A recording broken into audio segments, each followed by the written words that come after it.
Force binds all things across the galaxy, connecting every living being in an invisible web of energy that flows through star systems and civilizations alike. For thousands of generations, the Jedi have served as its guardians, interpreting its will and maintaining balance. But what happens when something arrives that exists completely outside the Force's influence? A power born from a different world, following different rules, powered by an energy the galaxy has never encountered. The battle for Christophsis had raged for 3 standard weeks. Republic forces, led by Jedi General Anakin Skywalker and his Padawan Ahsoka Tano, had pushed the separatist droid army back block by block through the Crystal Planet's ruined capital. Clone troopers of the 501st Legion held defensive positions among shattered towers that once gleamed like diamonds, their white armor scorched and dented from endless combat. The air tasted of ozone and melted metal. Then the sky tore open. It wasn't a hyperspace exit. No ship appeared on scanners. No ion trail marked atmospheric entry. Reality itself seemed to rip like fabric, a jagged wound of crackling orange and blue energy that screamed across every frequency. Anakin ignited his lightsaber instinctively, reaching out through the Force for understanding. He felt nothing. The disturbance was somehow invisible to his senses, like a blind spot in the Force itself. Something fell through the rift. A figure plummeted toward the battlefield, arms windmilling, a voice shouting words in a language the translator couldn't pass. But before impact, the air around the falling figure exploded into smoke, and suddenly there weren't one, but hundreds of identical orange-clad warriors, each one dispersing the momentum of the fall through some impossible technique. They landed in perfect formation between Republic and Separatist lines, every single one of them identical. Blonde hair, orange and black clothing, a metal headband with a spiral symbol catching the light of Christophsis' twin sons. Young, maybe Ahsoka's age, with strange whisker-like marks on his cheeks and the brightest blue eyes Anakin had ever seen. The droid army opened fire immediately. Hundreds of blaster bolts screamed toward the intruders. What happened next defied every tactical manual in the Grand Army of the Republic. The copies moved, faster than anything without Force enhancement should move. They weaved between blaster fire, some taking hits that made them explode into white smoke, others closing distance with the droids in heartbeats. No lightsabers, no blasters, no recognizable weapons at all.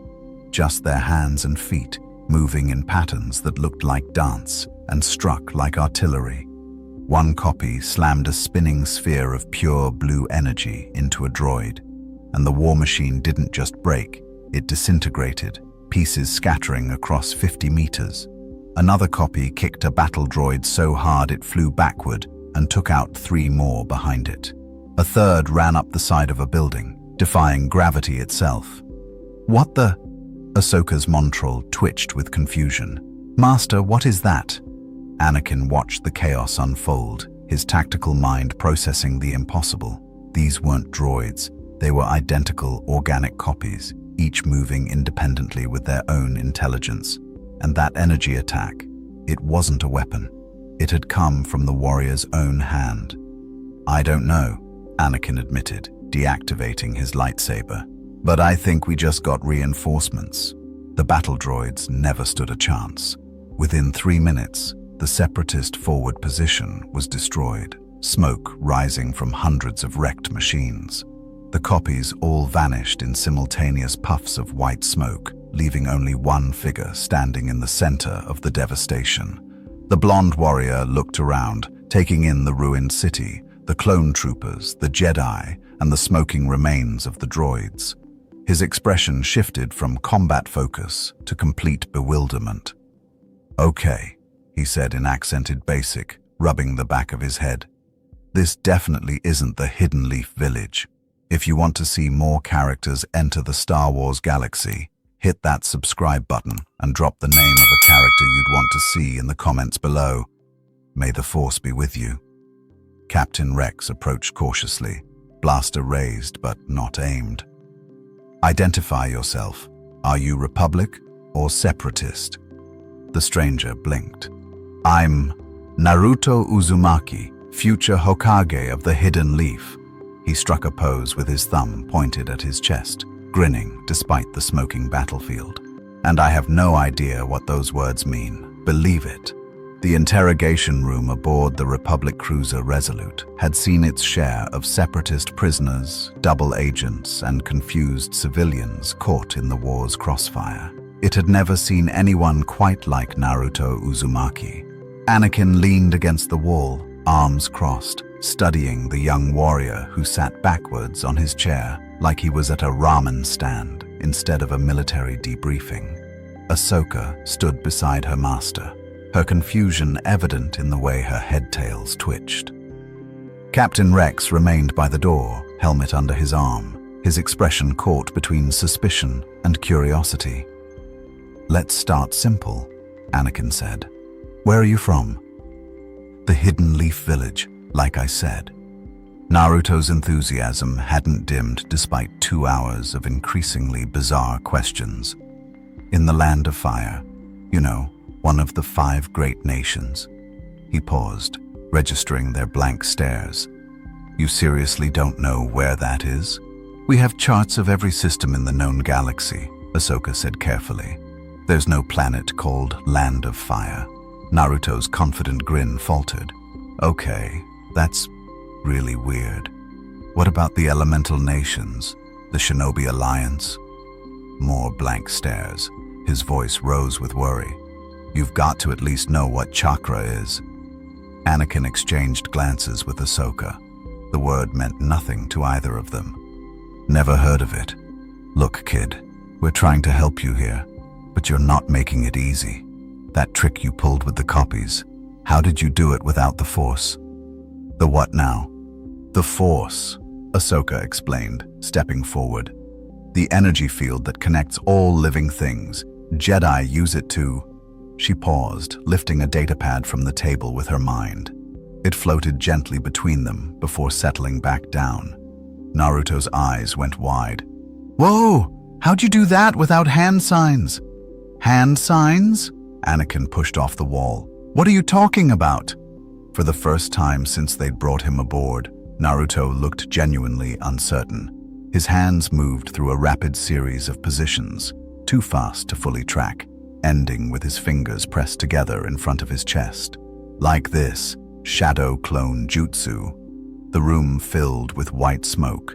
When it cleared, 5 perfect copies of Naruto stood where one had been, each one grinning and giving them a thumbs up. Rex's hand dropped to his blaster instinctively.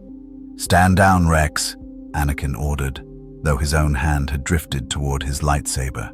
He reached out through the Force, trying to sense the duplicates. Nothing. They were blank spots in the Force, just like the original. Not dead or hidden, simply absent, as if they didn't exist in the Force at all. "They're not droids. They're something else." One of the Narutos waved. "We're shadow clones, perfect copies with independent thought. When we dispel, all our experiences return to the original. Super useful for training and reconnaissance, believe it." Ahsoka circled one of the clones, her montral practically vibrating with confusion. "But they're solid, organic. I can see them breathing, see their heartbeats through the Force." She stopped. "Wait. I can't see them through the Force. Master, they're completely invisible to Force senses." I noticed. Anakin studied Naruto with new intensity. In all his years as a Jedi, he'd never encountered anything that existed outside the Force's perception. Even the Yuuzhan Vong in the ancient archives had merely been resistant, not absent. "Dispel them." Naruto shrugged, and the clones vanished in puffs of white smoke. "Look, I don't know what this Force thing is, but where I'm from, everyone uses chakra. It's the energy created by combining physical energy and spiritual energy. We mold it, shape it, use it for jutsu, techniques that let us do stuff like this." He held out his palm, and suddenly a spinning sphere of blue energy materialized, crackling with contained power. The Rasengan's rotation was hypnotic, controlled chaos held in check by sheer will. The temperature in the room dropped several degrees. Anakin could feel the energy radiating from the sphere, not through the Force, but as a physical pressure against his skin. This wasn't some trick or technology. It was genuine power, drawn from a source completely unknown to Jedi teachings. Impressive, Anakin admitted. The sphere vanished as quickly as it appeared. But it doesn't explain how you got here. You fell through some kind of spatial anomaly. Our sensors went haywire. Naruto's expression darkened, the first genuine shadow crossing his face since they'd met him. I was on a mission. There was this seal, a really dangerous one that could have destroyed the whole village. I was trying to contain it using a sealing jutsu pervy sage taught me, but something went wrong. The seal destabilized, opened some kind of rift, and he gestured vaguely at the ship around them. Next thing I know, I'm falling through a nightmare tunnel full of screaming colors, and I land in the middle of your war. Our war. Rex spoke up for the first time, his voice flat, between the Republic and the Separatists, the Clone Wars. Yeah, about that. Naruto leaned forward, his blue eyes sharp despite his casual posture. Those white soldiers you've got, the ones that all look the same. They're not like my shadow clones. They're real people, aren't they? Living, breathing people, all created from the same template. The room went very quiet. The clones are soldiers of the Grand Army of the Republic, Anakin said carefully. They were created to defend the galaxy against the Separatist threat. Created. Naruto's voice had gone cold in a way that made him suddenly seem much older than his appearance suggested. Not born, created to fight. Do they get a choice? Rex's jaw tightened, but he said nothing. That's not really your concern, Ahsoka said, though her voice lacked conviction. Naruto stood, and despite being shorter than everyone in the room, his presence seemed to fill the space. Where I come from, I know what it's like to be treated as a weapon instead of a person. I'm not going to judge your whole galaxy in one day, but I'm also not going to pretend I didn't notice. The meditation chamber aboard the Resolute was designed for Jedi to commune with the Force in peace, away from the chaos of war. Naruto sat cross-legged in the center, eyes closed, trying to make sense of the impossible situation he'd landed in. Different galaxy, different energy system, no way home that he could see. Kit. The voice rumbled through his mind like distant thunder, familiar and ancient. Naruto's eyes snapped open, though he kept his body relaxed. Inside his mental landscape, the sewer-like chamber where Kurama's cage had once stood, the Nine-Tails fox stirred, its massive form coiled in the darkness. The cage was gone now, replaced by an open space where the Biju existed as partner rather than prisoner. Kurama, Naruto thought back. You feel it too? Something is wrong with this place. The fox's 9 tails swished with agitation. Your chakra network is adapting, but the energy here, it's everywhere, in everything, invasive, like trying to breathe underwater. This force they speak of permeates matter and space itself. Is it dangerous? Unknown. Kurama's massive eyes narrowed. But I sense vastness, age beyond measure. This energy has existed for eons, maybe longer than even the Sage of Six Paths walked your world. And there's something else, a corruption in it, a sickness, light and dark at war with themselves, but twisted, manipulated by something I cannot see. The Separatists, this Count Dooku they mentioned. Deeper than that. The fox's growl reverberated through Naruto's skull. There is a presence in the shadows of this galaxy, Kit. Ancient, patient, malevolent. It watches everything, pulling strings I cannot fully perceive. Your arrival has disrupted something, drawn attention we may not want. A knock at the chamber door shattered Naruto's concentration. He opened his eyes as Anakin entered, moving with the casual confidence of someone comfortable with power. The council wants to speak with you, Anakin said, holding out a holoprojector. Via holocom. They're very interested in someone who exists completely outside the Force. Naruto stood, stretching. This council, they're like the cake. Your village leaders? Something like that. They guide the Jedi Order. Anakin activated the projector, and suddenly the air filled with flickering blue figures, 12 of them, seated in a circle. Naruto recognized the small green one immediately. Ahsoka had mentioned Master Yoda, the Grand Master of the Order. Naruto Uzumaki, a dark-skinned human with a calm voice, spoke. I am Mace Windu, senior member of the Jedi Council. We have reviewed the reports of your arrival and the subsequent battle. Your abilities are unprecedented. Thanks, I guess. Naruto rubbed the back of his head, unsure how to address galactic religious leaders. Look, I didn't mean to crash your war. I was trying to save my village and got pulled through some kind of space-time rip. I just want to find a way home. Sense you in the Force. We cannot, Yoda said, his ancient eyes studying Naruto with unnerving intensity. A void you are, yet alive. Most unusual. Dangerous, perhaps. Dangerous? Naruto bristled. I just helped your soldiers win a battle. Against droids, Mace Windu countered. Machines. The question remains. Whose side would you fight on in a battle between living beings? The Republic or the Separatists? How about neither? Naruto crossed his arms. I don't know anything about your war except that you've got an army of identical soldiers who were literally created to fight, and you're up against an army of robots controlled by... who exactly? You haven't explained who the Separatists actually are. The council members exchanged glances. A human woman with kind eyes, Shakti, according to the label, spoke up. The Separatist Alliance is a coalition of systems that have broken away from the Galactic Republic. They are led by Count Dooku, a former Jedi who fell to the dark side of the Force. Former Jedi? Naruto's eyes widened. You mean someone from your own order became your enemy? The dark side corrupts, Mace Windu said gravely. It offers power, but demands everything in return. Dooku chose that path. Naruto thought of Sasuke, of Gaara before they'd become friends, of every person he'd ever reached who'd been consumed by hatred and loneliness. Did anyone try to bring him back? To talk to him, make him remember why he became a Jedi in the first place? The silence stretched uncomfortably. Finally, Yoda spoke. Lost to darkness Dooku is. Save him, we cannot. Can't or won't.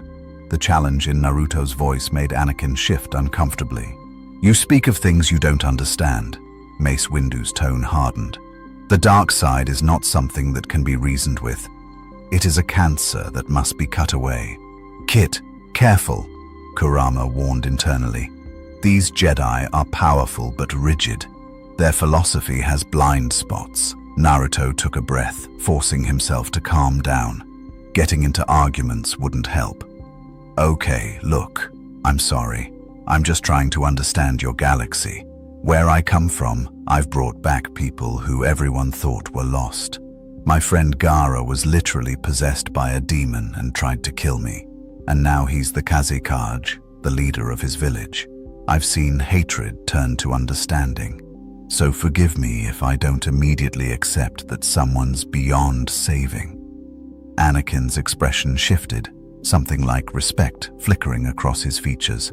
Several council members looked troubled. Your optimism is admirable, Shakti said gently. But this galaxy has rules, young one. The Force has a light side and a dark side. They are in eternal conflict. That sounds exhausting, Naruto muttered. Then louder, what if I don't care about your Force? I've got my own power, my own path. I'm not asking to join your order or pick a side in your war. I just need to figure out how to get home. An independent operator in the middle of the Clone Wars? Mace Windu shook his head. That's not possible. You will either be with the Republic or against it. Then I guess I'm against both sides until I understand what I'm fighting for, Naruto said flatly. Because from where I'm standing, You've got child soldiers. The Padawans are trained from and cloned armies and enemies you won't even try to redeem. That's not the kind of war I want any part of. The council chamber erupted in overlapping voices. Yoda raised a hand, and silence fell. Strong in conviction, this one is. Reminds me of someone he does. The ancient Jedi's gaze flickered to Anakin, who looked away. Time to decide, you need. Hold you prisoner, we will not. But trust you, we cannot. Not yet. The holocom flickered off. Anakin let out a long breath. Well, that went better than some of my council meetings. They think I'm a threat. They think you're an unknown variable in a galaxy that's already falling apart. Anakin moved to the viewport, staring out at the stars. For what it's worth, I don't think you're wrong about the clones, or about trying to save people instead of just fighting them. But the galaxy doesn't run on optimism. Maybe it should, Naruto said quietly. The barracks of the 501st Legion hummed with the controlled chaos of soldiers at rest. Clone troopers cleaned weapons, repaired armor, and swapped stories of the Christophsis campaign. They all looked identical. Same face, same build, same gestures. But Naruto was starting to notice the differences. The way one adjusted his helmet, another's particular laugh, the unique scratches and paint marks each trooper added to personalize standard-issue armor. Captain Rex found him sitting with a group of shinies, fresh troopers on their first deployment. They'd been wary at first, but Naruto's complete lack of military protocol had somehow put them at ease. And then, I swear this is true, I turned Pervy Sage's hair orange for 3 whole weeks. He was so mad. Naruto grinned as the clones laughed. He spent the entire time trying to reverse it while I kept sneaking in and reinforcing the jutsu. Your training master let you get away with that? One clone, 5s according to his helmet markings, shook his head in disbelief. Let me. He made me do 1,000 push-ups, but it was worth it. Naruto's expression grew more serious. He was tough, but he believed in me when nobody else did. That's what made him a great teacher. Rex cleared his throat. Naruto, need to borrow you. The clones straightened instinctively, but Rex waved them down. At ease, I'm not interrupting your R&R. Still, Naruto followed the captain to a quieter corner of the barracks. You've been spending a lot of time with the men, Rex observed. Not quite an accusation, but close. They're interesting. Every single one is different once you actually talk to them. Naruto met Rex's gaze directly. How old are you, Captain? Rex's jaw tightened. That's not relevant. You were created for this war, trained since birth, forced to fight. Naruto's voice was quiet but firm. I asked 5s. He said clones age twice as fast as normal humans. Accelerated growth so you'd reach combat age faster. That means you're what? 10 standard years old? Maybe 12? Chronologically, yes. But we're trained, conditioned, ready for your kids. Naruto's fists clenched. All of you. Kids turned into soldiers before you had a choice. In my world, we call that. He stopped, remembering his own graduation from the academy at 12. The missions that had nearly killed him and his team. Actually, we do the same thing, and it's wrong there too. Rex was silent for a long moment. When he spoke, his voice carried an edge Naruto hadn't heard before. What would you have us do? We were created for this purpose. It's all we know. The Republic needs us. But what do you need? Naruto asked. If the war ended tomorrow, what would you do? The question hung in the air like a thermal detonator. Rex looked away, and Naruto realized with a sinking feeling that the captain had never considered it, had never been allowed to consider it. I'd serve the Republic, Rex said finally. It's my duty. Because you want to, or because that's what you were programmed to think? Rex spun on him, anger flashing in his eyes. We're not droids. We think, we feel, we choose. Then choose to tell me the truth." Naruto stepped closer, not backing down. "Do you actually believe in this war, or are you just following orders because it's all you've ever known?" The captain's hand trembled slightly, the only outward sign of the internal conflict. "It doesn't matter what I believe. The separatists will destroy the Republic if we don't stop them. Billions will die." "And how many clones have died already?" Naruto pressed. "How many brothers have you lost? Do the people you're protecting even see you as individuals, or just as useful tools?" "That's enough." But Rex's voice lacked conviction. "I'm not trying to turn you against the Republic," Naruto said more gently. "I'm just asking you to remember that you're a person, not a weapon. You deserve to have dreams beyond the next battle." Before Rex could respond, alarms blared throughout the ship. Red emergency lights strobed as a mechanical voice announced, "All personnel to battle stations. Separatist fleet detected. Multiple dreadnoughts inbound." The barracks erupted into controlled movement. Clones grabbed helmets, checked weapons, formed up into squads with practiced efficiency. Rex's moment of vulnerability vanished behind professional composure. "We'll finish this conversation later," he said, helmet already in hand. "Right now, we've got a job to do." Naruto followed him toward the hangar, where Anakin and Ahsoka were already briefing squadron leaders. The Jedi Knight's expression was grim. "Count Dooku's personal fleet just dropped out of hyperspace," Anakin announced. 3 separatist dreadnoughts, 24 support cruisers, and more vulture droids than our scanners can count. They're jamming communications. No reinforcements are coming. "We're outnumbered 4-1, Ahsoka added, her voice tight with tension. "Admiral Yularen recommends retreat." "Retreat means abandoning Christophsis," Rex said flatly. "All the ground we've gained, all the clones we've lost, taking it. Wasted." Anakin's hand drifted to his lightsaber. "We make our stand here. Or," Naruto stepped forward, that familiar grin spreading across his face, "you could let me even the odds a little." Every eye in the hangar turned toward him. Ahsoka's head-tails twitched skeptically. "Naruto, those are warships. Capital-class vessels with enough firepower to glass a planet. What exactly are you planning to do?" "Something I learned from fighting my own wars." He formed the hand seal, chakra surging through his system. It still felt different here, slightly muted by the Force's omnipresence. But Kurama's power was adapting, growing stronger with each hour in this strange galaxy. "You need soldiers? I'll give you an army." Shadow clone jutsu. The hangar exploded with white smoke. When it cleared, Anakin's mouth fell open.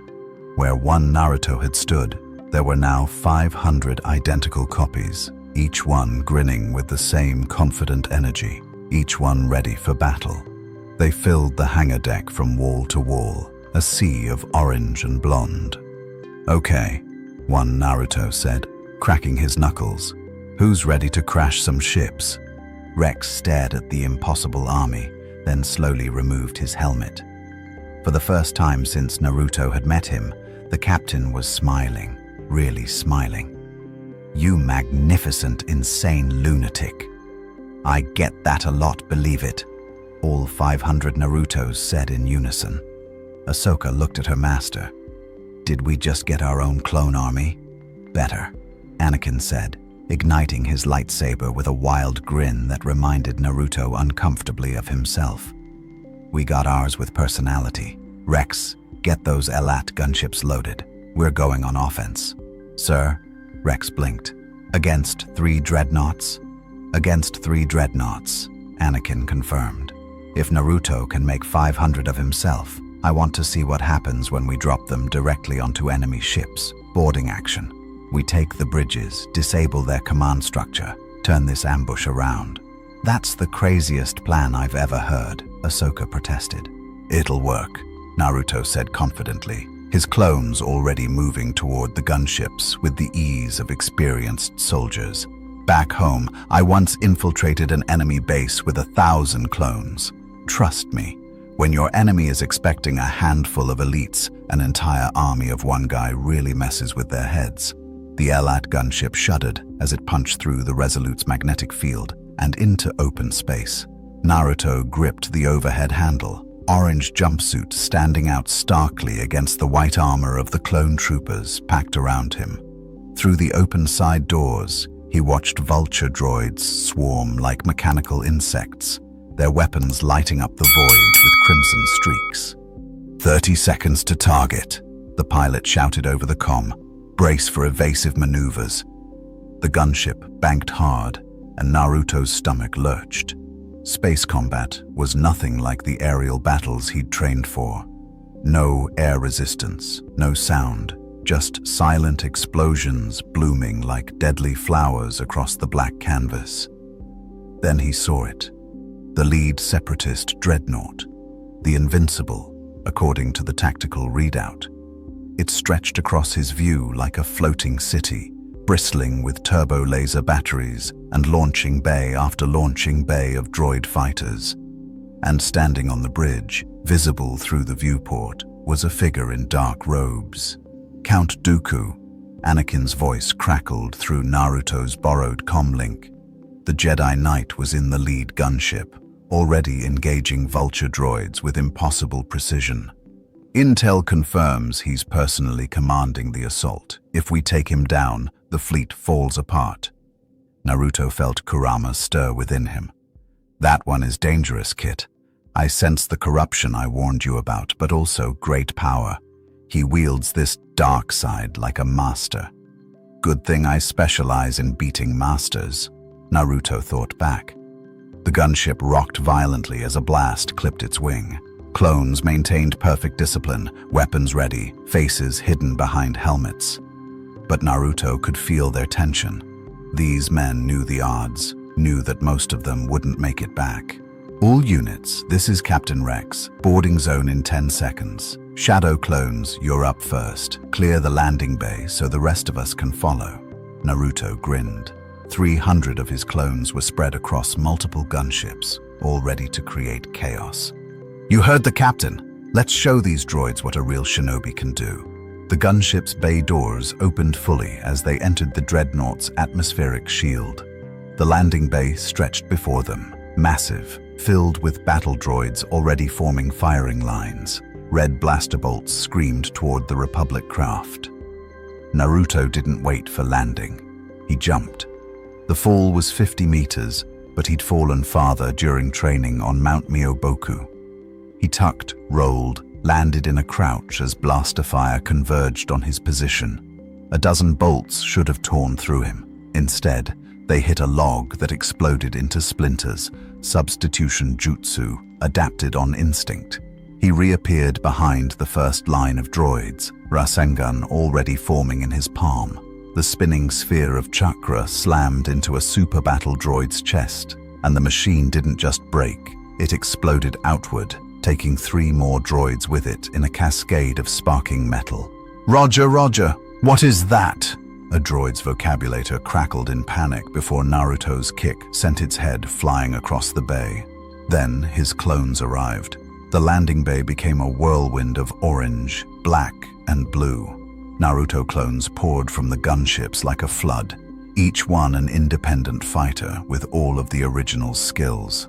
They moved in perfect coordination without needing to communicate.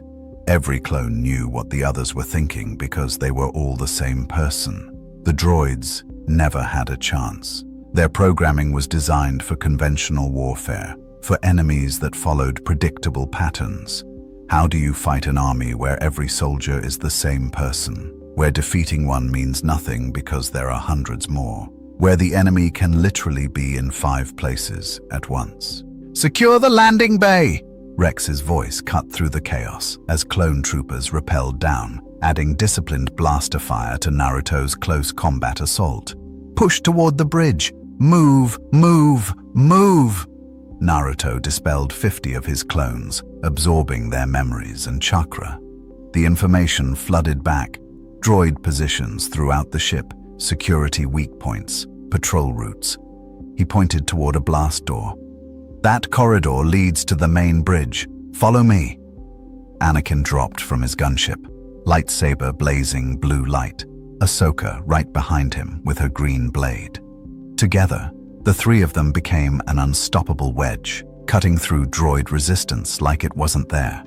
Naruto's clones provided cover while the Jedi deflected blaster fire, and the clone troopers advanced with textbook precision. They were halfway to the bridge when the corridor filled with red lightning. The attack came from everywhere and nowhere, crackling with malevolent energy that made Naruto's chakra recoil instinctively.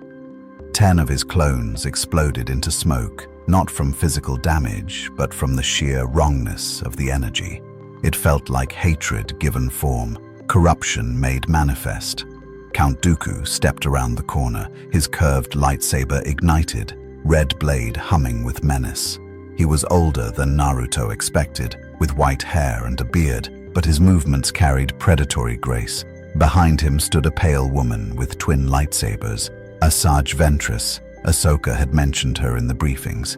Anakin Skywalker. Dooku's voice was cultured, almost amused. "I should have known you'd attempt something this foolish, and you've brought your little Padawan along to die with you." Big talk from someone who's about to lose his flagship. Anakin shot back, moving into a combat stance. Dooku's eyes shifted to Naruto, and for the first time his composure cracked. "Curious.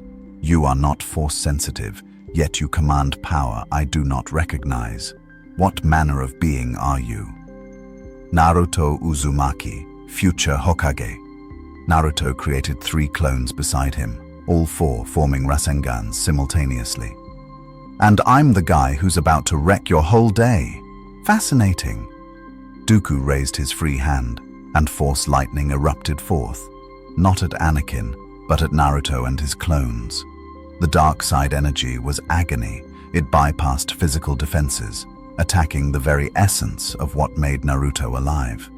2 clones dispelled immediately, but the original gritted his teeth and pushed through, drawing on Kurama's chakra. The Nine Tails' power wrapped around him like armor, the familiar orange-red cloak manifesting as his eyes shifted to slitted pupils. The force lightning splashed against the chakra cloak and dissipated. Dooku's eyes widened. "Impossible." "You really need to stop saying that word," Naruto growled and charged. The corridor erupted into chaos. Anakin engaged Dooku directly, their lightsabers clashing in showers of sparks. Ahsoka dueled Ventress, the dark side assassin's dual blades creating patterns of crimson death. And Naruto, wrapped in Kurama's cloak, became a golden-orange blur that defied everything the Sith Lord thought he knew about combat. Naruto didn't use a lightsaber. He didn't need to.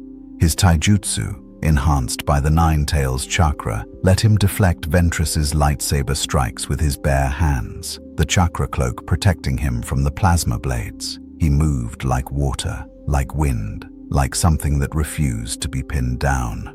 "Master!" Ventress called out, frustration bleeding through her voice. "This one fights like nothing I've encountered." "Adaptability, my dear Ventress," Dooku said, though strain was showing in his voice as Anakin pressed him harder. "Is the hallmark of true." He never finished. Naruto's clone, hidden among the dispersed smoke of earlier clones, erupted from concealment and drove a Rasengan into the wall beside Dooku. The explosion wasn't meant to hit the Count directly.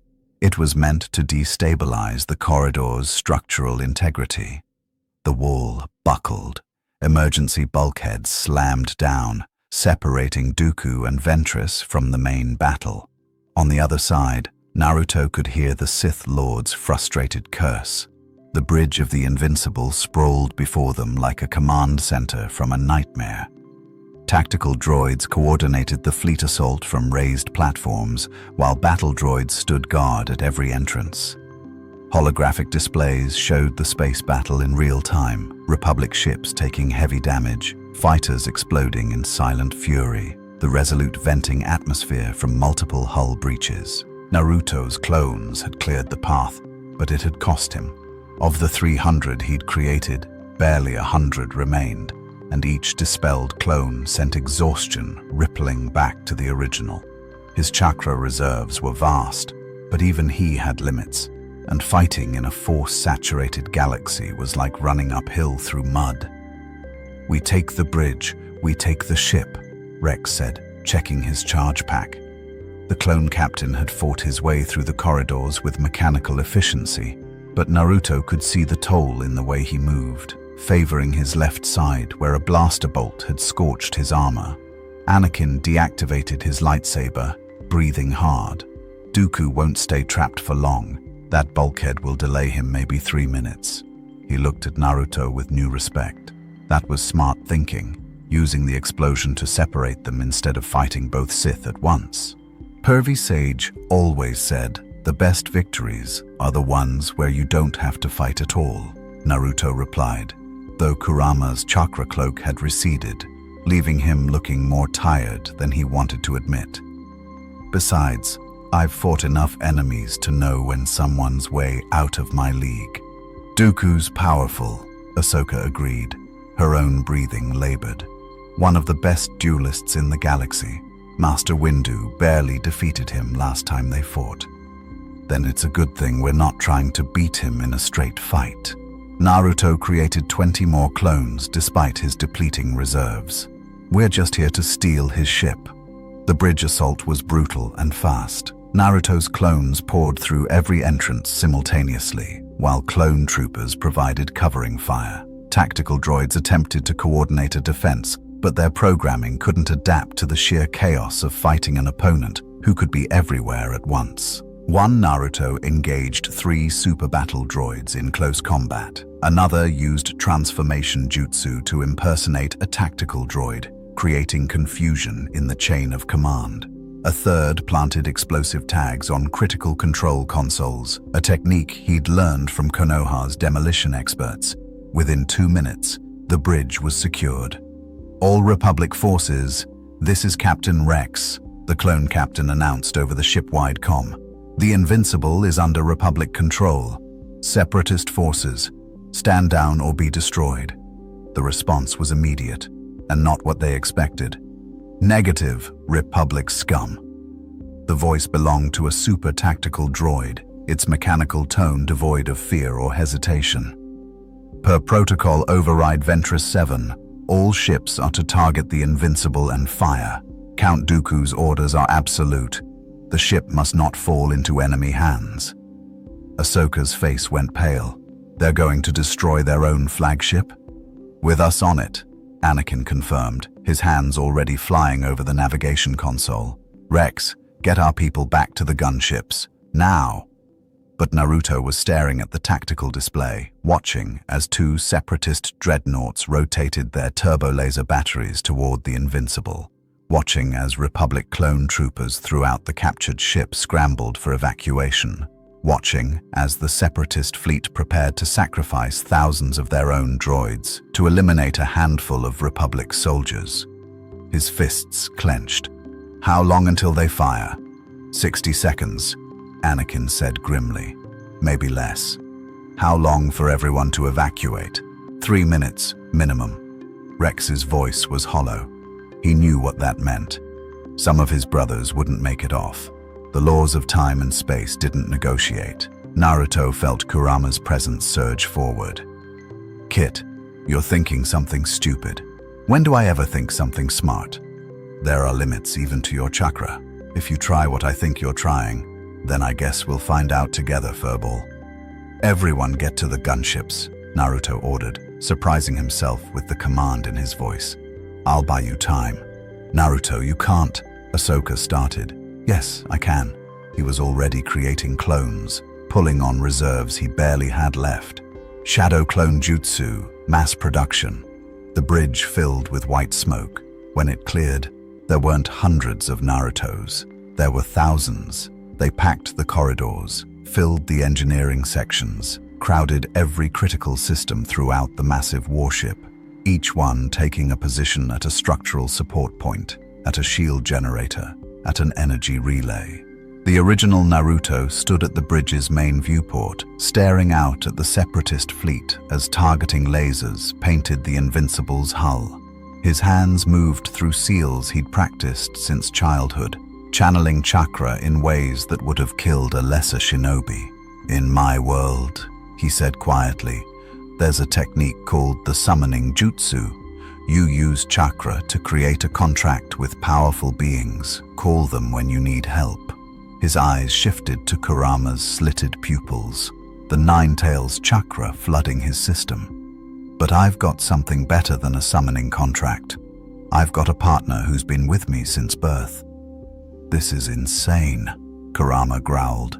"Using my chakra to reinforce the entire ship's structural integrity while they bombard us? You'll burn out your chakra network. Then we'll burn together. I'm not letting these soldiers die because some count decided a ship's worth more than people's lives. You infuriating, self-sacrificing brat." But even through the criticism, Naruto felt Kurama's approval. The fox had grown to love humanity through Naruto's stubborn refusal to give up on anyone. "Fine, but if we survive this, you're explaining to whatever afterlife we end up in why a nine-tailed demon fox died in a galaxy that doesn't even have the concept of bijou." The first turbo-laser barrage hit. The Invincible shuddered as emerald beams of concentrated plasma slammed into its hull. Shields flared, overloaded, collapsed. The second volley tore through armor plating, vaporizing entire sections of the ship. Explosions rippled through corridors as atmosphere vented into space. But the ship held. Throughout the vessel, thousands of Naruto clones stood with hands pressed against walls, bulkheads, support struts, each one channeling Kurama's chakra into the ship itself, creating a secondary structure of pure energy that reinforced the dying vessel. It was impossible. It defied every law of physics. And it was working. "Impossible," Anakin breathed, watching the sensors. The ship should be breaking apart, but the structural integrity readings are actually increasing. "He's using his chakra," Ahsoka realized, her force senses overwhelmed by the sheer magnitude of energy being expended. "He's holding the entire ship together through willpower alone." "Then we don't waste it," Rex snapped, his professional composure back in place. "All units, double time to evacuation points. Move like you've got Sith on your heels." The clone troopers ran. Through corridors buckling from weapons fire, past viewports showing the void of space where walls used to be, over bodies of brothers who hadn't made it. They ran because a blonde kid in an orange jumpsuit was buying them time with his own life force, and they would not let that sacrifice be meaningless. 90 seconds. The third barrage hit, and Naruto screamed. 200 clones dispelled simultaneously, their chakra exhausted. The memories flooded back, the agony of holding molecular bonds together while turbo lasers tried to tear them apart, the sensation of dying 100 times over. 120 seconds. Half the ship was gone now, vented into space or simply disintegrated. Naruto's original form knelt on the bridge, blood trickling from his nose, his eyes, his ears. Kurama's chakra wrapped around him so densely he looked like a miniature sun. 150 seconds. The last gunship detached, packed beyond capacity with clone troopers who stared back at the dying dreadnought with something like awe. "We're clear," Rex's voice crackled over the comm. "Naruto, you're clear. Let it go." Naruto smiled through the blood, through the exhaustion that threatened to drag him into unconsciousness. He released the chakra network, holding the ship together, dispelled every remaining clone in a single moment. The Invincible came apart like a flower made of fire, its death beautiful and terrible against the stars. The medical bay of the Resolute smelled of Bacta and antiseptic. Naruto floated in a transparent tank filled with healing fluid, unconscious, his vital signs displayed on monitors that beeped steadily. Anakin stood outside the tank, arms crossed, watching the rise and fall of the young shinobi's chest. "The medical droids say he'll live," Ahsoka reported, entering with 2 cups of kaf. She handed one to her master. but his chakra reserves are completely depleted. They've never seen exhaustion like this. His entire cellular structure shows signs of catastrophic energy drain. He held a dreadnought together through 3 full turbo-laser barrages, Anakin said quietly. Bought time for 400 clone troopers to evacuate. The cost could have been his life. Why? Ahsoka stared at Naruto's floating form. He doesn't even know those clones. He arrived in our galaxy 3 days ago. He has no stake in this war. Maybe that's exactly why he did it. Anakin took a sip of the bitter calf. He sees people, not sides. Not Republic versus Separatists. Not Jedi versus Sith. Just people worth saving. The door hissed open. Captain Rex entered, his armor freshly painted to cover blast scoring, but his movements still careful around the ribs the medics had wrapped. Behind him came a delegation, 5 clone troopers representing the survivors of the invincible assault. General Skywalker, Rex saluted crisply. The men asked permission to pay respects. Anakin nodded, stepping aside. The clones approached the Bacta tank, and for a moment, they simply stood in silence. Then, as one, they removed their helmets. We wanted him to know, one trooper said. Fives, his voice thick with emotion. What he did. No one's ever done that for us before. Risked everything just to make sure we got out. We're expendable, another added flatly. Commands never said it outright, but we know. There are millions of us in production. Losing a few hundred in a strategic withdrawal, acceptable casualties. But he didn't see us that way, Rex finished. He saw brothers worth dying for.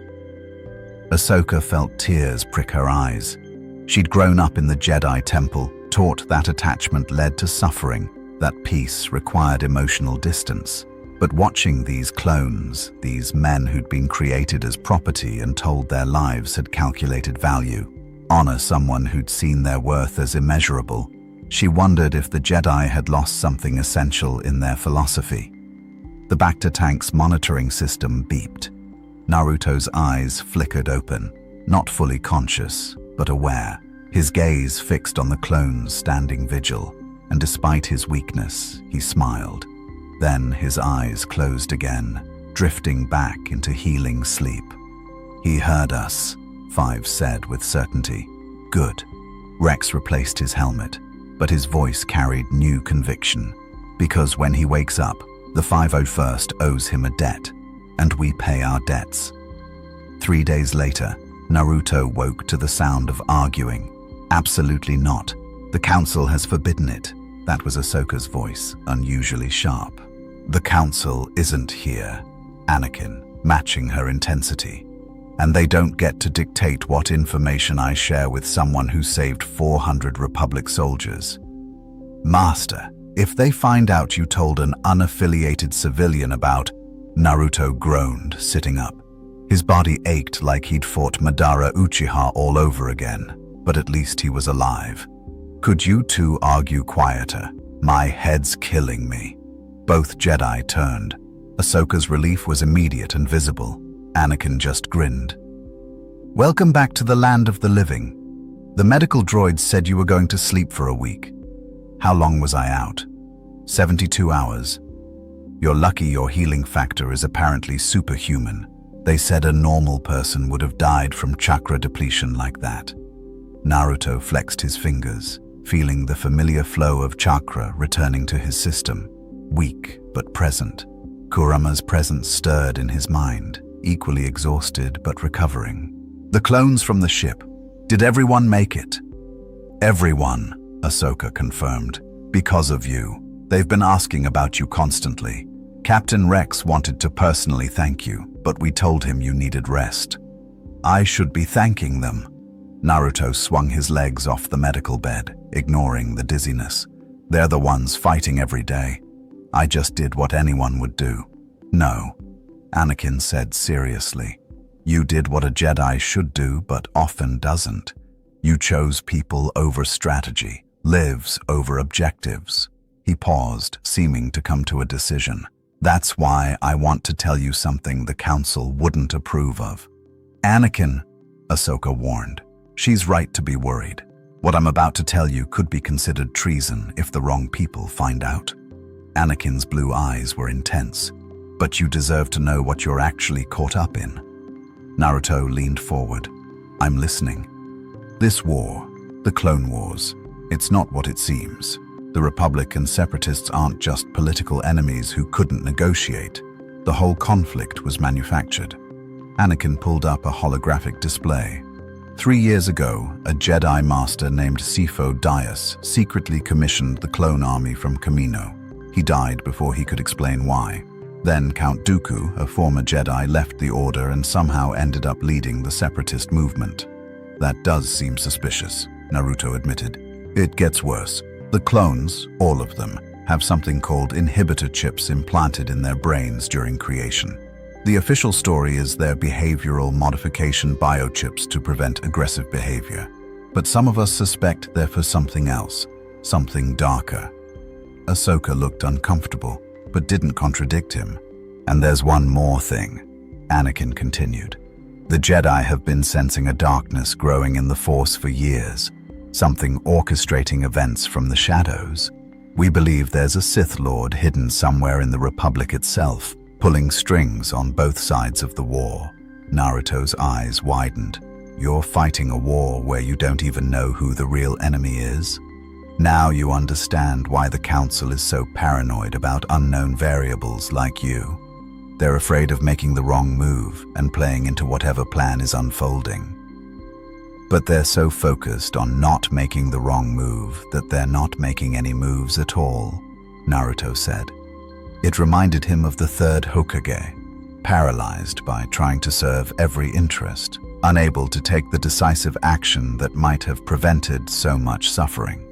Someone's manipulating both sides, keeping you fighting each other while they consolidate power. That's pretty standard villain playbook stuff. Villain playbook? Ahsoka raised an eyebrow. Yeah, I've dealt with this before. Back home, there was a guy named Madara who manipulated entire nations into war to create the conditions for his master plan. And before him, there was Danzo, who orchestrated conflicts to strengthen his own position. Naruto stood, steadier now. The key is finding whoever benefits most from the war continuing. That could be anyone, Ahsoka protested. Arms manufacturers, political opportunists, military commanders. No, Anakin interrupted, his expression darkening. Naruto's right. There's one person who's gained more power from this war than anyone else.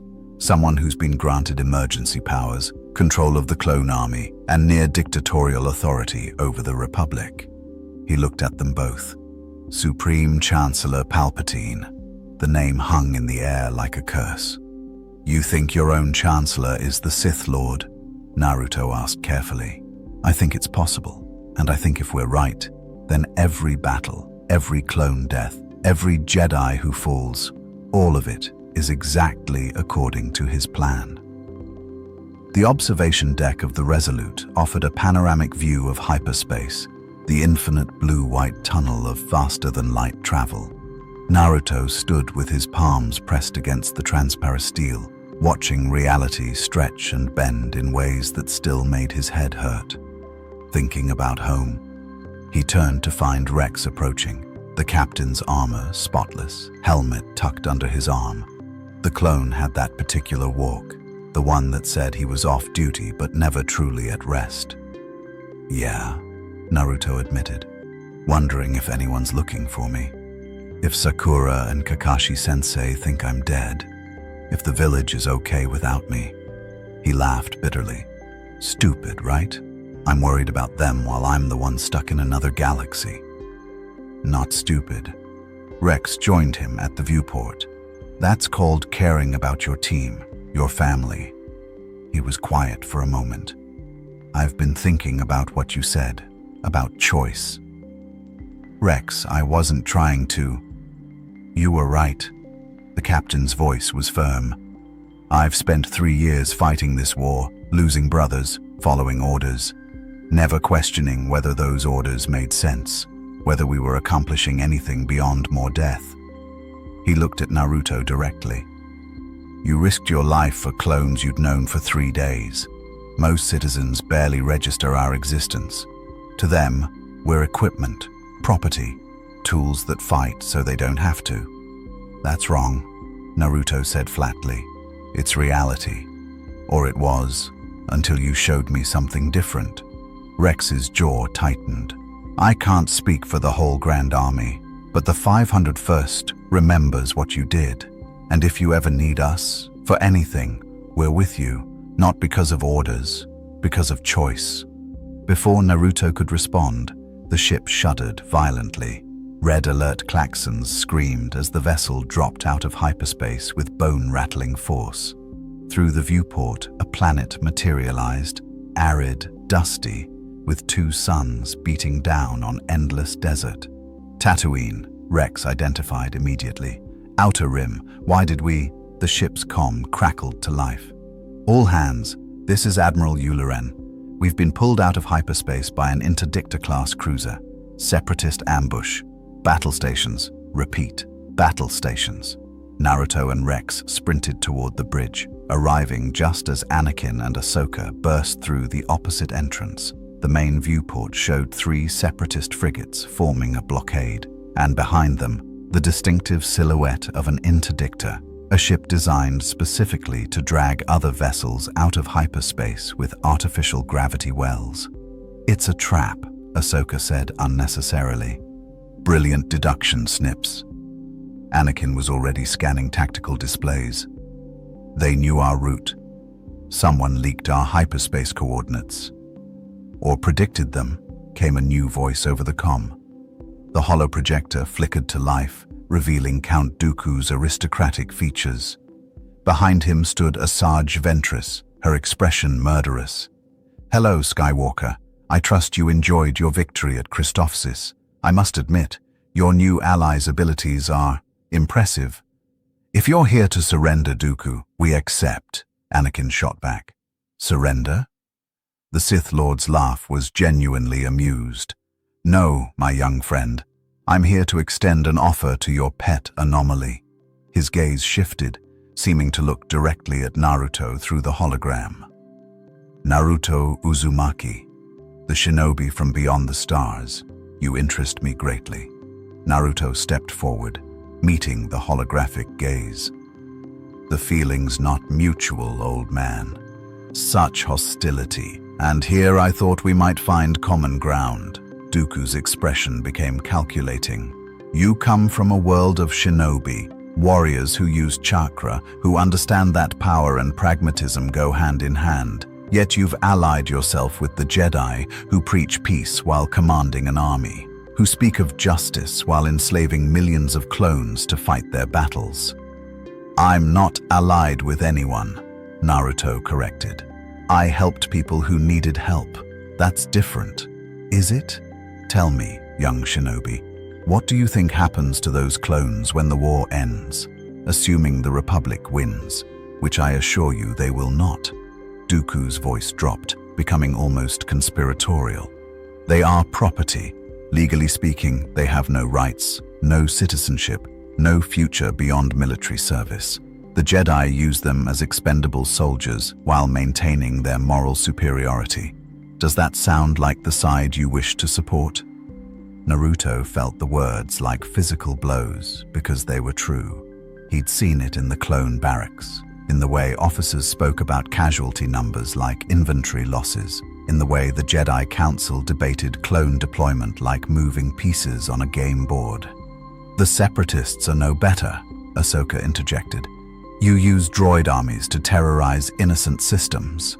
Droids, Padawan Tano, machines without consciousness, without fear, without families waiting for them to return. Dooku's smile was thin. Which is more moral, using programmed machines to wage war or using sentient beings bred for combat? I leave that question to your Jedi philosophy. Enough talk, Anakin growled. What do you want, Dooku? I want to offer Naruto Uzumaki a choice. Join the Separatist Alliance. Help us end this war quickly with minimal casualties.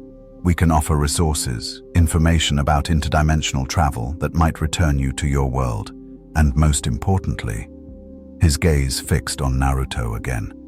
"We will not lie to you about the nature of this conflict. The Republic is corrupt, decaying from within. The Jedi are blind zealots clinging to ancient dogma. We seek to build something new from the ashes. By blowing up planets," Naruto shot back, "by removing a cancerous government that has ruled for millennia without accountability."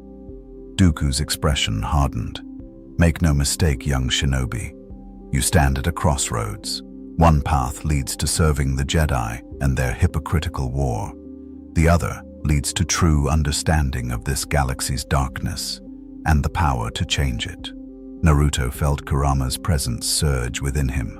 "This one speaks with forked tongue, Kit, but his words contain truth wrapped in poison. The Jedi are flawed, the Republic is dying, but this Dooku serves something darker still." "I've got a better idea," Naruto said aloud. "How about I don't join either of you? How about I figure out what's really going on in this galaxy and stop whoever's playing both sides like puppets?" Dooku's expression flickered. Surprise, calculation, then something that might have been respect. "Ambitious, foolish, but I admire the spirit." He gestured, and Ventress moved forward. "However, I cannot allow such a powerful variable to remain uncontrolled. Ventress, deploy the hunters." The hologram cut off. Outside, the separatist frigates opened their hangar bays. What emerged made Naruto's blood run cold. They looked almost human, tall, muscular, with skin like burnished metal and cybernetic enhancements covering half their bodies. But their movements were wrong, too fast and precise, and their eyes glowed with predatory intelligence. Each carried an array of weapons that looked designed to kill Force users specifically. Cortosis weave armor, Ahsoka identified, her voice tight, lightsaber resistant, and those energy staffs, they're designed to disrupt Force abilities.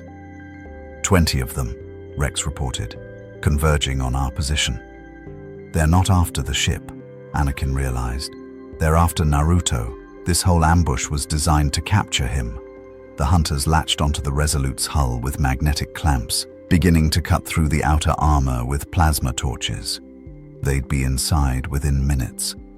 Naruto cracked his knuckles, feeling his chakra reserves, still depleted, maybe at 60% capacity, but enough. "Guess diplomacy's over. Rex, get your men to defensive positions. Anakin, Ahsoka, you two handle the ship-to-ship combat. These hunter guys are mine." "You can barely stand," Ahsoka protested. "You're still recovering from holding a ship together while it got blasted into space dust." "Yeah, I remember." Naruto's grin was fierce, dangerous, carrying an edge that reminded them he'd survived wars in his own world. "But here's the thing about being a shinobi. We don't get the luxury of perfect conditions. We fight when we're hurt, when we're tired, when the odds suck, because people are counting on us." He formed the seal, and 20 shadow clones materialized around him.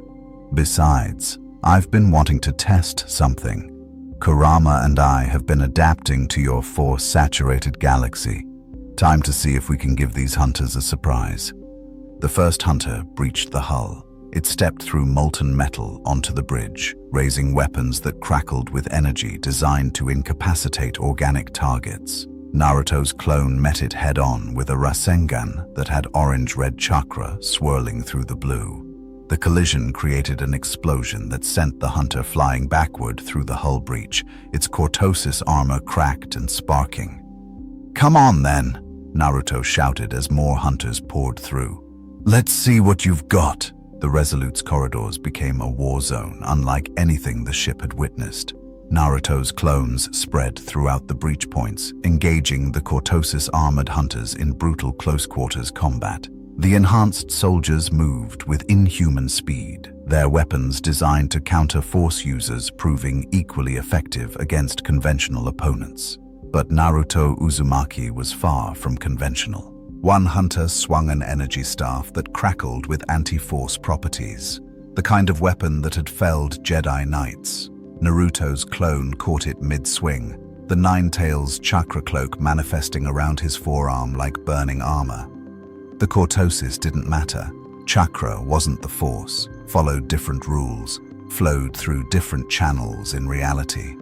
The clone twisted, using the hunter's momentum against it, and drove a chakra-enhanced fist through the cyborg's midsection. Metal buckled, circuits exploded. The hunter crashed into a bulkhead, hard enough to dent reinforced durasteel. "These guys are tougher than the droids," another Naruto shouted, dodging a barrage of dart-like projectiles that embedded themselves in the wall behind him. "But they're still just machines with meat attached. I've fought worse in the Fourth Shinobi War." The original Naruto fought 3 hunters simultaneously, his movements a blur of taijutsu perfected through years of training. He couldn't afford the massive chakra expenditure of his strongest techniques, not while still recovering, so he relied on fundamentals, the basics that Jiraiya had drilled into him, that Kakashi had refined, that battles against Neji and Gaara and Pain had perfected. A hunter's energy blade came for his throat. Naruto leaned back, impossibly flexible, feeling the weapon's heat sear past his face. His leg swept up in a crescent kick that caught the cyborg under its chin, snapping its head back. Before it could recover, he channeled chakra to his palm and slammed a Rasengan, smaller, more controlled than usual, into its chest. The hunter exploded backward, crashing through 2 of its companions. But they adapted. That was the terrifying thing. These weren't mindless droids following programming. They learned from each exchange, adjusted tactics, coordinated in real time. Within minutes, they'd developed countermeasures to Naruto's combat patterns. One fainted high, drawing Naruto's block, while another struck low with an electrified net that expanded on deployment. The net caught 3 of Naruto's clones, the electrical discharge forcing them to dispel in puffs of smoke. The memories flooded back, the agony of electrocution, the sensation of molecular bonds disrupting. "Naruto!" Ahsoka's voice cut through the chaos. She'd abandoned ship-to-ship coordination to join the fight, her green lightsaber weaving defensive patterns against 2 hunters that pressed her hard. "There's too many! We need to fall back!" "No!"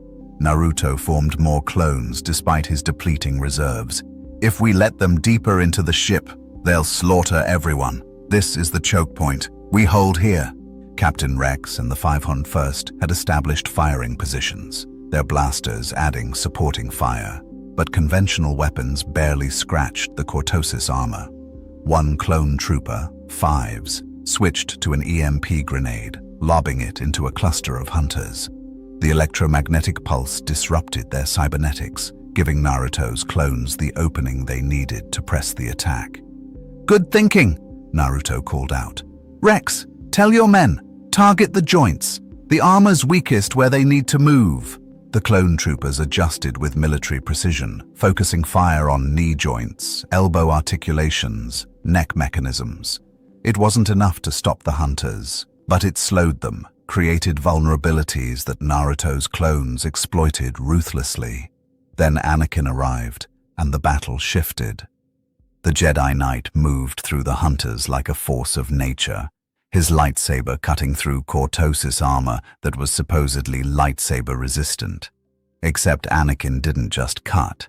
He channeled the force through his strikes, adding kinetic impact that shattered the armor from within. It was brutal, efficient, and utterly unlike the measured combat of traditional Jedi. "You've been holding back," Naruto accused, grinning despite the exhaustion pulling at his limbs. "Can't reveal all my tricks at once." Anakin deflected an energy bolt back into its source, then used the force to tear a hunter's weapon from its hands and impale another cyborg with it. "Besides, I wanted to see what you could do." They fought back to back, Jedi and Shinobi, 2 warriors from different universes united against a common threat. Anakin's lightsaber covered the angles Naruto couldn't reach. Naruto's clones created the chaos that prevented the hunters from coordinating effectively. Together, they were devastating, but the hunters kept coming. "There's more boarding from the ventral hull," Rex reported, his voice tight over the comm. "Another wave, 30, maybe 40 units." Naruto felt his chakra reserves dipping into the red zone. Kurama's power helped, but even the Nine Tails was still recovering from the Dreadnought incident. He couldn't maintain this intensity indefinitely. "Kit," Kurama's voice rumbled through his consciousness. "I sense something." The woman, Ventress. She's aboard the ship, moving toward us through the lower decks. Great, because this wasn't hard enough already. Then he felt it, a presence in the force that even his chakra-based senses could detect. Dark, cold, full of controlled rage. Asajj Ventress emerged from a side corridor, her twin crimson lightsabers ignited, her pale face twisted with fury. "You!" she hissed, fixing her gaze on Naruto. "You embarrassed my master, made him retreat. For that insult, you will suffer." "Lady, I don't even know you." Naruto created 10 more clones, ignoring the screaming protest of his chakra network.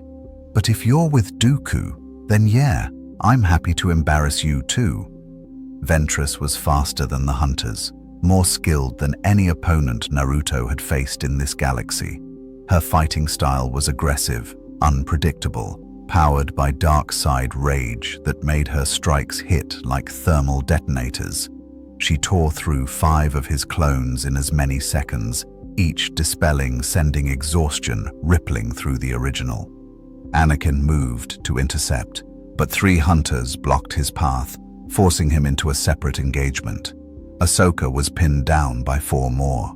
The clone troopers couldn't risk firing into the melee without hitting their own. Naruto stood alone against the dark side assassin. "You're tired," Ventress observed, circling him like a predator. "Depleted. That stunt with the Dreadnought nearly killed you.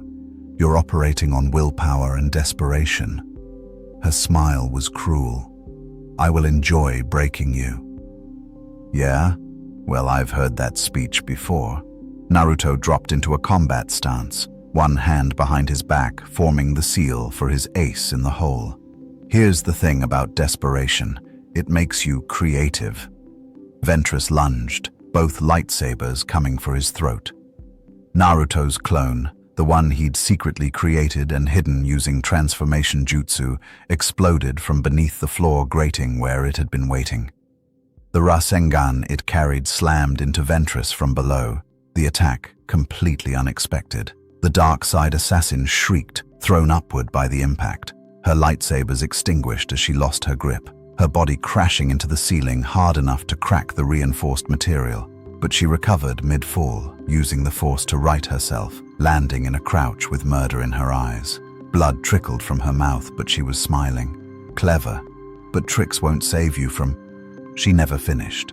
Naruto's real counter wasn't the clone's attack. It was the 50 explosive tags his clones had planted throughout the corridor while she'd been focused on him. Tags he'd been channeling chakra into, preparing them for simultaneous detonation. "Fire in the hole!" Naruto shouted. The corridor exploded. The explosion tore through the corridor with devastating force, sending shockwaves that rattled the entire deck. Naruto had thrown himself behind a reinforced bulkhead, his clones dispelling from the blast's edge. Through the smoke and debris, he saw Ventress, battered, her robe singed and torn, one arm hanging limp, retreat into the shadows with the fluid grace of someone who knew when tactical withdrawal was necessary. "Fall back," she commanded the remaining hunters through a communicator crackling with static. "Mission failure. The target is too costly to acquire." The hunters disengaged with military precision, covering each other's retreat as they fled back toward their boarding craft. Within 60 seconds, they'd severed their magnetic locks and launched back toward the separatist frigates. Naruto watched them go through the breached hull, too exhausted to pursue, barely able to stand. "Naruto!" Ahsoka reached him first, catching his arm as his knees buckled. "Are you—" "Fine," he lied, though blood dripped from his nose and his vision swam. "Just really tired of getting blown up this week." Anakin surveyed the damage: scorched walls, buckled deck plating, emergency force fields holding back vacuum where the hull had been compromised. Those explosive tags of yours, where did you learn to make them? Standard equipment back home. Every shinobi carries them. Naruto wiped the blood from his face. Yours is a weird galaxy where nobody uses explosives in combat. We have thermal detonators, Ahsoka pointed out.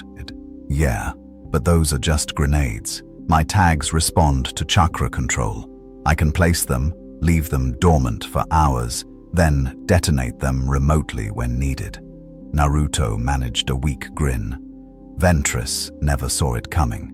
Neither did we, Rex admitted, approaching with a squad of troopers. His armor was scorched, his helmet cracked, but he was alive. Final count, 7 troopers wounded, none killed. You saved lives again, Naruto. We all did.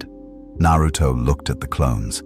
These men created to be expendable, fighting with everything they had to protect a ship and crew that might not even see them as people. Rex, can I ask you something? If you could choose, really choose, what would you do after the war? The captain was quiet for a long moment. Around them, other clones paused in their damage control work, listening. This was a question they'd never been permitted to consider. I'd want to know what peace looks like, Rex said finally. Real peace, not just the absence of battle, but a life where I could make choices that matter, where my brothers could find purposes beyond combat. He looked at Naruto directly. You've given me something dangerous, you know, hope. The idea that maybe we deserve more than we've been told. You do, Naruto said with absolute conviction. All of you. And when this war ends, however it ends, I'm going to make sure people remember that. The ship's comm crackled. All hands, this is Admiral Yularen. Separatist forces are withdrawing. We've sustained moderate damage, but remain combat capable. Well done, everyone. A pause. Particularly our unconventional ally. The Republic owes you another debt, Naruto Uzumaki. But Naruto was staring out through the breached hull at the departing separatist fleet, his mind replaying Dooku's words. The Sith Lord had been trying to recruit him, yes, but there'd been something else beneath the manipulation. A warning, maybe, or an invitation to see the deeper truth. The Fox sensed it too, didn't he? Kurama rumbled internally. That Dooku serves a master, someone hidden orchestrating both sides of this war. Palpatine, Naruto thought back. Anakin thinks the Supreme Chancellor might be a Sith Lord, but if that's true, why would Dooku try to recruit me against his own master's plan? Unless the apprentice is looking to overthrow the master, the way of the Sith, according to what we've learned. Or perhaps Dooku genuinely believes in his cause, unaware he's being manipulated by an even greater darkness. Naruto filed the thoughts away. He didn't have enough information yet, didn't understand this galaxy's politics or power structures well enough to make the right moves. But he was learning, and unlike the Jedi, who seemed paralyzed by their need for perfect clarity, Naruto had never been afraid to act on incomplete information. Master Skywalker, he said, turning to Anakin, I need to get to Coruscant, to the Republic capital. Anakin's eyebrows rose. Why? Because if there's really a Sith Lord pulling strings from inside the government, I want to see for myself. I want to meet this Chancellor Palpatine, look him in the eye, and figure out if he's the enemy. Naruto's blue eyes hardened. Back home, I got pretty good at sensing lies, at seeing through people's masks to what they really are. Maybe that'll work here too. The Council would never allow it, Ahsoka protested. An unaffiliated force-blank meeting with the Supreme Chancellor? They'd think you're an assassin. Then we don't ask permission. Anakin's expression held that reckless edge that made him both a brilliant general and a constant headache for the Jedi Council. I have clearance to meet with Palpatine regularly. I could bring you as... what? A diplomatic consultant from a newly discovered system. A prisoner of war seeking asylum, Rex suggested. Separatist defector with unique intelligence. How about just telling the truth? Naruto said.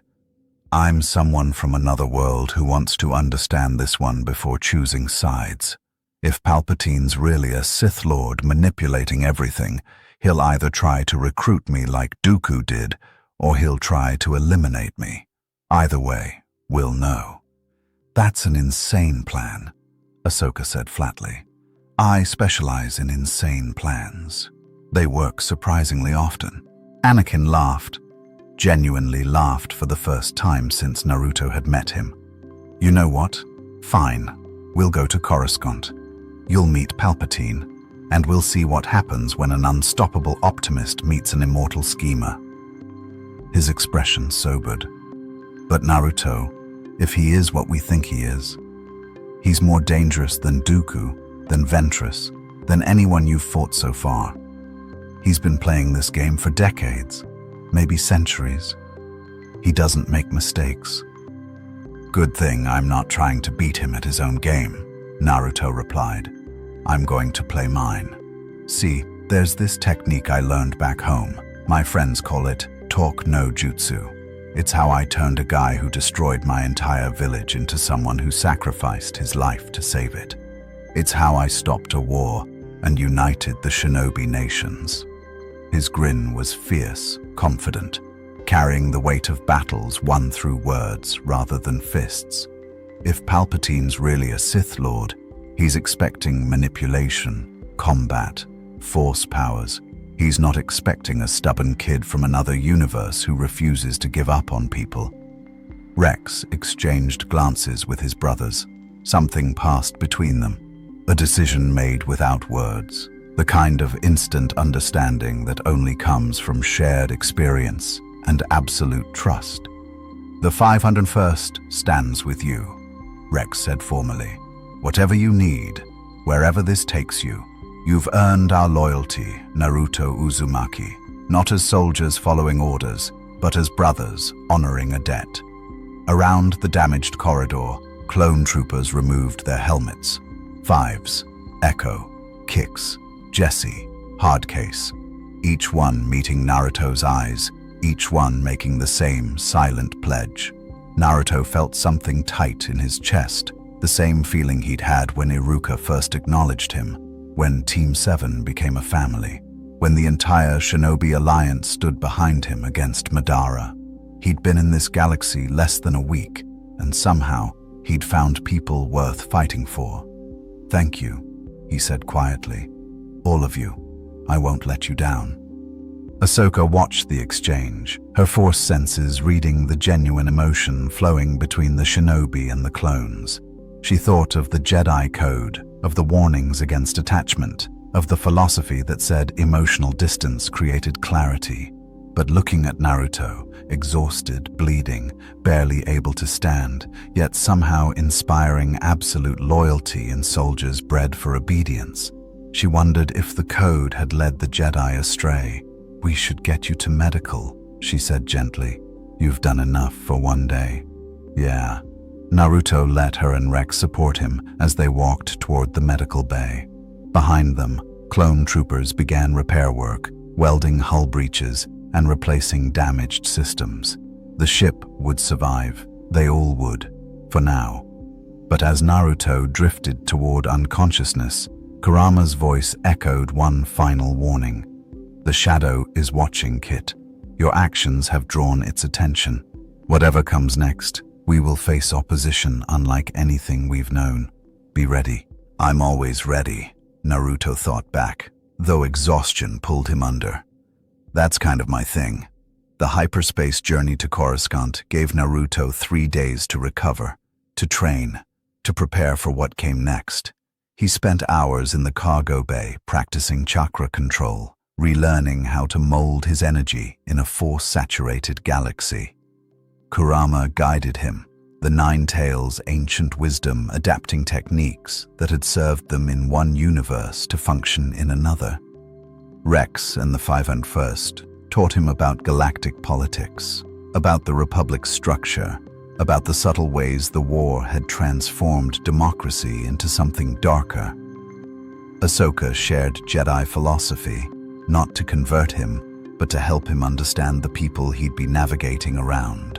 And Anakin told him the truth about Palpatine's rise to power, about the emergency measures that had granted one man control over trillions of lives. When the Resolute finally dropped out of hyperspace above Coruscant, Naruto stood at the viewport and stared at the city planet in wonder. Thousands of levels, billions of beings, skyscrapers reaching into atmosphere and beyond. It was beautiful and terrible, a monument to civilization built on foundations he didn't yet understand.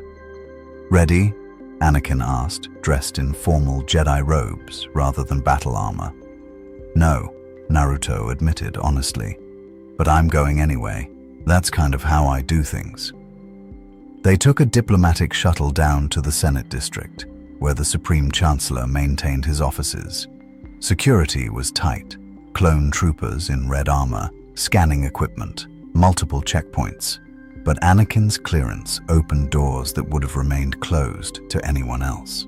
The Chancellor's office was understated elegance, warm lighting, expensive art, a curved desk overlooking the Senate building. And behind that desk sat an elderly man with a grandfatherly smile and eyes that held secrets older than Naruto could imagine.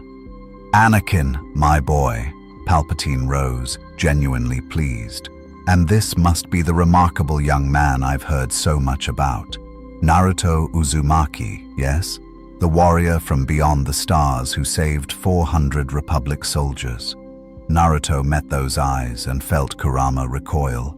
The Nine Tails had faced the Sage of Six Paths, had clashed with Madara Uchiha, had survived millennia of conflict, but something in Palpatine's gaze made even the ancient demon pause. "Darkness," Kurama whispered, "deeper than any I've sensed. This human wears kindness like a mask, but beneath, Kit, we must be careful, so very careful." "It's an honor, Chancellor," Naruto said, bowing slightly. "Not too much, not too little. Thank you for seeing me. The honor is mine. Please, sit, both of you." Palpatine moved with the careful grace of age, settling into his chair. "I must confess, your arrival has created quite a stir. A warrior who exists outside the Force, who wields power unlike anything the Jedi have encountered. Tell me, do you intend to remain in our galaxy?" "I want to go home," Naruto said truthfully, "but I don't know how. Until I figure it out, I'm just trying to survive and maybe help people along the way." "Noble, very noble." Palpatine's smile never wavered. "Anakin speaks highly of your courage. Count Dooku, I understand, attempted to recruit you to the separatist cause. He offered me answers about getting home in exchange for helping him fight the Republic. I turned him down. Wise. The separatists deal in lies and manipulation.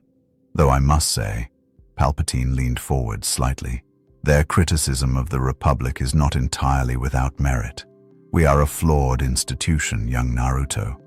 Bureaucratic, slow to act, often blind to suffering in our outer territories. This war has revealed cracks in our democracy that have existed for generations." Naruto felt the subtle pull in those words, the invitation to agree, to accept the premise that justified authoritarian control. He'd heard similar logic from Danzo, from the village elders who treated him as a weapon while preaching sacrifice for the greater good. "Every system has flaws," Naruto replied carefully. "Back home, our villages fought wars for decades because we couldn't overcome old grudges. But I learned that change comes from inside, from people choosing to be better, not from tearing everything down." "An idealist." Palpatine's tone was indulgent. "How refreshing.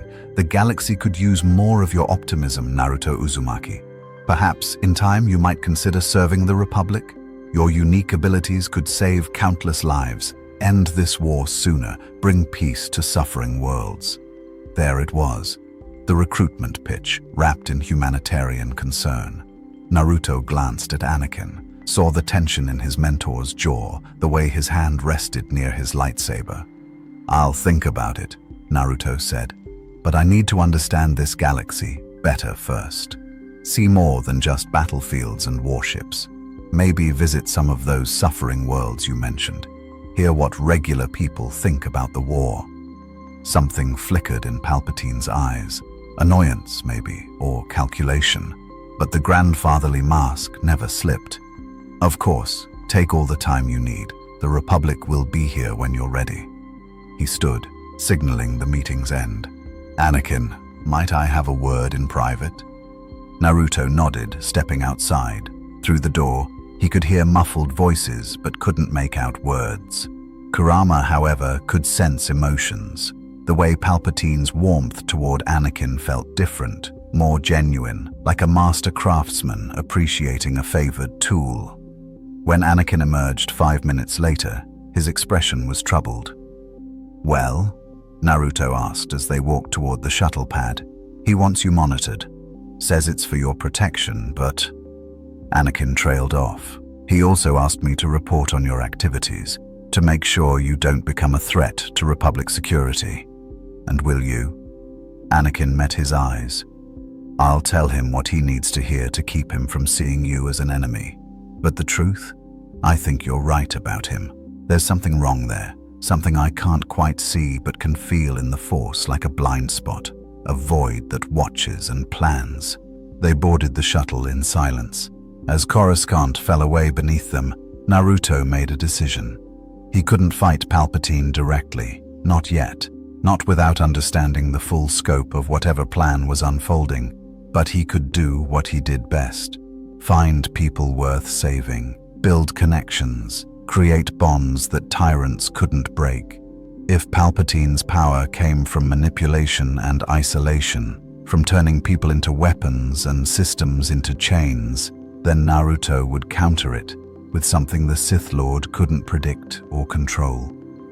Friendship, hope, the stubborn refusal to give up on anyone. Back in the Chancellor's office, Palpatine stood at his window, staring out at the setting sun. The boy from another world was dangerous, not because of his power, though that was considerable, but because he was immune to the subtle manipulations of the Force. Because he saw people as individuals rather than assets. Because he carried an optimism that wars and atrocities hadn't crushed. "Lord Sidious," Ventress's voice came through a secure holocom. "The boy defeated me and escaped. Should I attempt another capture?" "No," Palpatine said quietly. "Let him roam. Let him play hero. Every action he takes, every bond he forms, will ultimately serve our purposes. The Jedi will fear him for his power. The Senate will demand his registration and control. And when the time comes for Order 66 to execute, when the clones turn on their Jedi generals..." A thin smile crossed his face. "Young Naruto Uzumaki will face an impossible choice. Save his new clone friends by supporting the Empire, or fight against them and watch them die. Either way, he becomes ours or ceases to be a problem." The sun set on Coruscant, casting the city planet in shadow. And in that darkness, ancient plans continued their inexorable march toward a future only one man could see. But in the cargo bay of the Resolute, surrounded by clone troopers who'd pledged their loyalty, guided by a Jedi who questioned his order's dogma, and carrying the hopes of a village a universe away, Naruto Uzumaki smiled. Because he'd been underestimated before. Because tyrants always made the same mistake of thinking power was enough. They never saw the real threat until it was too late. A boy who refused to give up, who turned enemies into friends, who believed that even in the darkest galaxy, hope could change everything. The Clone Wars had gained a new variable, and the Force itself seemed to hold its breath, waiting to see what happened when an unstoppable optimist collided with an immortal schemer's perfect plan. May the Force be with you. More stories await.